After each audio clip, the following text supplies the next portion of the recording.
एल्विश यादव के घर चली गोलियां। सिर्फ वही नहीं, गुरुग्राम में और भी बड़े चेहरे बने टारगेट। तो चलिए इस वीडियो में हम आपको बताते हैं। गुरुग्राम में पिछले कुछ महीनों से क्राइम और फायरिंग की घटनाएं लगातार बढ़ रही है। कभी किसी सिंगर को निशाना बनाया जाता है तो कभी किसी यूट्यूबर को। वहीं यूट्यूबर और बिग बॉस OTT 2 के विनर एल्विश यादव के घर एक वारदात हुई है। आपको बता दें कि इस वारदात ने पूरे इलाके में दहशत फैला दी है। सोशल मीडिया पर यह खबर आग की तरह फैली और फैंस लगातार एल्विश की सुरक्षा को लेकर चिंता जाहिर करने लगे। लेकिन एल्विश यादव अकेले नहीं, जिन्हें टारगेट किया गया। इससे पहले भी गुरुग्राम में कई नामचीन चेहरे हमलों का शिकार हो चुके हैं।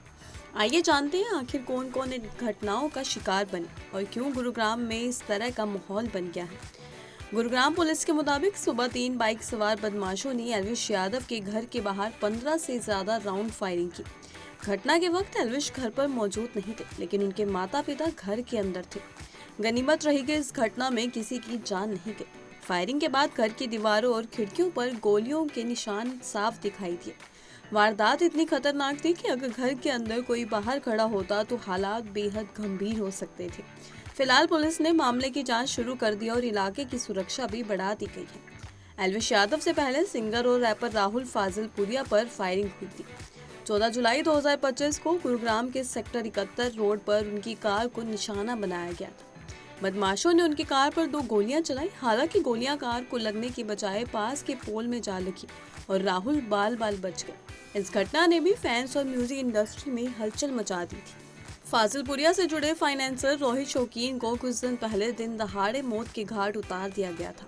4 अगस्त 2025 को सेक्टर 77 पाम हिल सोसाइटी के सामने बाइक सवार बदमाशों ने उन पर अंधाधुंध गोलियां बरसा दी। बताया जाता है कि हमलावरों ने 20 से 25 राउंड फायरिंग की थी। रोहित को सिर, पेट, गर्दन और सीने में गोलियां लगी और उनकी मौके पर ही मौत हो गई। पुलिस की जांच में सामने आया कि रोहित शौकीन और राहुल फाजिलपुरिया के बीच पेशेवर रिश्ते थे। कहा जा रहा था कि रोहित फाजिलपुरिया के फाइनेंसर थे, लेकिन कर्ज वाली बात को फाजिलपुरिया ने सिरे से खारिज कर दिया। इन 3 बड़ी घटनाओं में राहुल फाजिलपुरिया पर फायरिंग, रोहित शौकीन की हत्या और एल्विश यादव के घर पर हमला से साफ संकेत ये है कि गुरुग्राम में गैंगवार का नेटवर्क गहराता जा रहा है। वहीं इसे लेकर विशेषज्ञ मानते हैं कि सोशल मीडिया इन्फ्लुएंसर्स और सेलिब्रिटीज अब नए टारगेट बन चुके हैं। फेमस होने के साथ साथ उनका नाम गैंगस्टर्स के लिए एक इजी टारगेट बन जाता है। लगातार हो रही फायरिंग की घटनाओं के बाद गुरुग्राम पुलिस की कार्यप्रणाली पर भी गंभीर सवाल खड़े हो रहे हैं। एक के बाद एक वारदात होना और बदमाशों का खुलेआम गोलियां चलाकर फरार हो जाना सुरक्षा व्यवस्था पर भी बड़ा सवाल खड़ा करता है। स्थानीय लोग मानते हैं कि पुलिस की गश्त और सतर्कता में कमी है। अगर सुरक्षा इतनी कड़ी होती तो बदमाश इतनी आसानी से नामचीन चेहरों को निशाना नहीं बना पाते। वहीं एल्विश यादव की बात करें तो वैसे तो एल्विश यादव अपनी वीडियोस और 3 रियलिटी शोज की जीत की वजह से छाए रहते हैं, लेकिन उनका नाम विवादों से भी जुड़ चुका है। उन पर सांप के जहर की तस्करी और रेव पार्टियों में इस्तेमाल करने जैसे गंभीर आरोप लगे थे। ED ने उनसे पूछताछ भी की थी। इसके बावजूद एल्विश की पॉपुलैरिटी पर कोई असर नहीं पड़ा। उनके एल्विश आर्मी फैंस हर मुश्किल समय में उनके साथ खड़ी रहती है। यही वजह है कि एल्विश का नाम आज देश के टॉप इन्फ्लुएंसर्स में शुमार है। फायरिंग की खबर सामने आते ही सोशल मीडिया पर भी लोग एल्विश यादव की चिंता जताने लगे। हजारों फैंस ने ट्वीट और इंस्टा पोस्ट कर उनकी सुरक्षा की मांग की।